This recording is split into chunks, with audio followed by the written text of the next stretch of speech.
Módulo 2, parte 1, definiciones y ejemplos.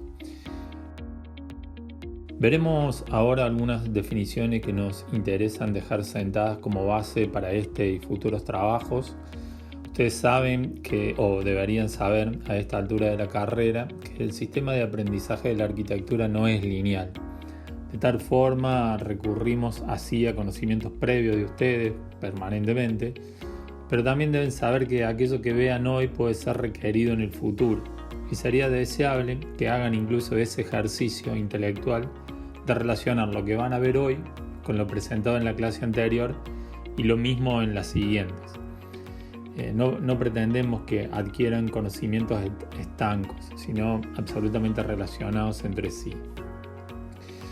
Bien, vemos en la siguiente pantalla una definición posible de equipamiento, mencionando que se trata de objetos a ser incorporados en una propuesta de proyecto y que permitirán dar carácter y significado y función, pero que fundamentalmente permiten habilitar al objeto arquitectónico para el uso. En la imagen vemos el equipamiento diseñado por Álvar Aalto y Aino Aalto para el sanatorio de Paimio. Vemos en la imagen de la derecha un estudio ergonómico para el diseño de un lavamanos realizado por la propia dupla de diseñadores. Y ahí se pueden apreciar cuestiones como la distancia del grifo, el ángulo donde cae el agua para evitar que salpique. Esto era fundamental en ese momento. Paimio era un sanatorio para leprosos, entonces había un alto grado de contagio. El borde para evitar que rebalse, es decir, una serie de detalles que justamente en ese dibujo uno en uno se pueden verificar. Y las manos que ven ahí son las del propio arquitecto. Esto es clave en algunas situaciones complejas, la posibilidad de, como en este caso, realizar un dibujo, ni siquiera es un prototipo, es un dibujo en escala 1 en 1 para verificar algunas cuestiones de estas, ¿no? En la siguiente pantalla vemos como el propio Aalto hace referencia a la necesidad de un equipamiento específico según las funciones de cada local. Habla Aalto ahí de que cuando pensamos un cuarto o una habitación, generalmente lo hacemos en función de la circulación, para gente de pie, pero en el caso de un hospital, el habitante de ese lugar, de ese espacio, pasa la mayor parte del tiempo acostado. Entonces, sería importante o es importante entender cómo incide el sol, cómo incide la luz artificial y cómo debería ser el mobiliario para ese espacio. Estos pensamientos de los maestros generalmente siempre sorprenden porque justamente por eso son maestros, ¿no? Porque van un poco más allá y tienen esta capacidad de ubicarse y de alguna manera dar respuesta a las distintas necesidades en los distintos espacios arquitectónicos. El equipo o el equipamiento colabora en la construcción de un espesor cultural, aportando de alguna manera ciertos valores. Podríamos mencionar estos que voy a comentar a continuación como algunos de los claves para entender cuál es la incidencia del equipamiento en este espesor cultural. Por un lado, valor histórico, ya que representa claramente épocas y ayudan a la generación de memoria también. Valor social, por ser estos dispositivos los que favorecen los intercambios y las actividades justamente.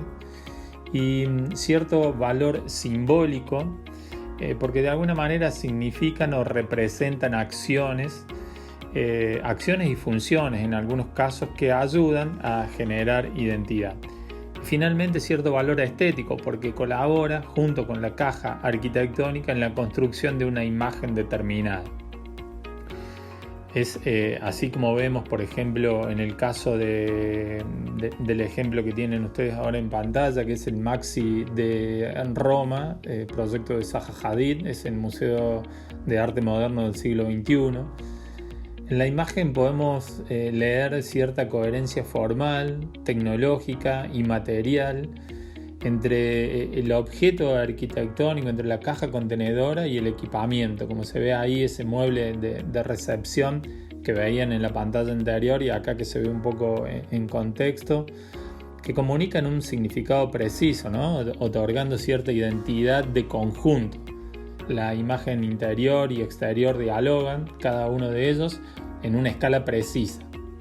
La imagen de arriba, en relación a aquella cuarta o quinta piel de la que hablábamos antes, es decir, la caja arquitectónica o la ciudad, y en la imagen de abajo podemos ver que pertenece claramente al mundo de los equipos, al mundo de las interfaces operativas, aquella tercera piel que mencionábamos en la clase pasada, ¿sí? Bueno, la capacidad de ordenar el espacio que tienen los equipos y de generar su espacio en su devenir.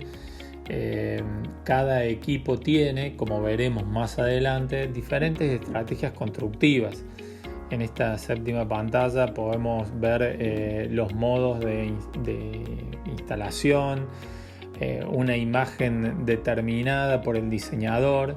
Vemos también en este caso el equipo finalizado y la imagen debajo de la piel al desnudo, el esqueleto, resuelto a partir de tablillas de madera que por su espesor y por el ancho permite lograr esa curva y que luego será lacado, es decir, va a ser finalmente protegido y revestido con una pintura y nos va a brindar esa superficie pulida que vemos más arriba.